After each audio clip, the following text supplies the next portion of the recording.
আসসালামু আলাইকুম, welcome to sweet and সেভারি চ্যানেলে। সবাই কেমন আছেন? আলহামদুলিল্লাহ, আমি অনেক ভালো আছি। আশা করি সবাই অনেক ভালো আছে। আজ আপনাদের জন্য ঠান্ডা ঠান্ডা দইয়ের রেসিপি নিয়ে এসেছি। দই খেতে কে না পছন্দ করে? অবশ্যই ঠান্ডা দই খেতে সবাই পছন্দ করে। আমি তো অনেক পছন্দ করি।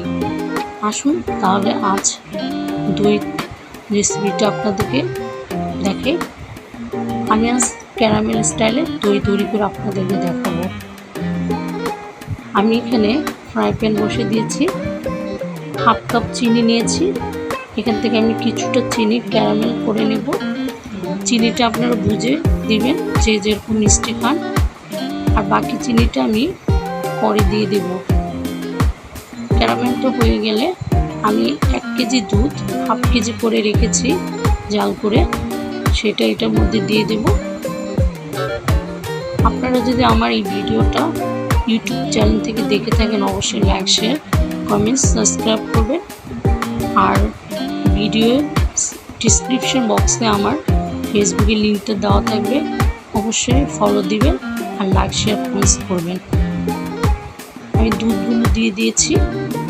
দুধটা দিয়ে অনবরত নাড়তে হবে, নিচে যেন ক্যারামেল লেগে না থাকে আর উপরে যেন শর্ট না পড়ে, সেদিকে খেয়াল রাখতে হবে। আর বাকি যে চিনিটা ছিল সেটাও দিয়ে দেবো।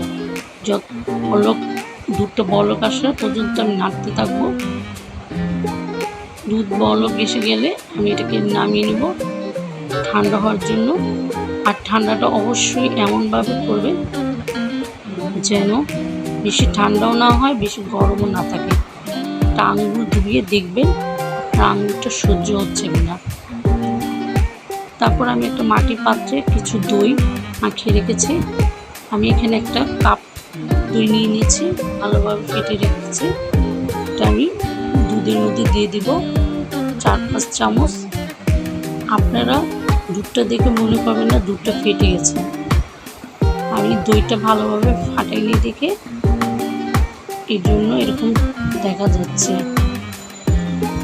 আমি দইয়ের মধ্যে দই দিয়ে ভালোভাবে নেড়ে নিচ্ছি। নেড়ে মাটির পাত্রের মধ্যে আমি ঢেলে দেব জমার জন্য। আপনারা প্লাস্টিকে বা কাচের মধ্যে জমাতে পারেন। তারপর আমি এটার উপরে একটা ছোট প্লেট দিয়ে তার উপর টাওয়াল দিয়ে গরম স্থান রেখে দেব সারা রাতের জন্য। সকালে আপনাদেরকে আমি এটাকে কেটে দেখাবো। আমার দইটা জমে গেছে, দেখেন, আপনাদের কেটে দেখাচ্ছি কতটা সুন্দরভাবে জমেছে। এটা আমি এখন ফ্রিজে রাখিনি, আপনাদের দেখানোর জন্য এবং ভিডিও করার জন্য।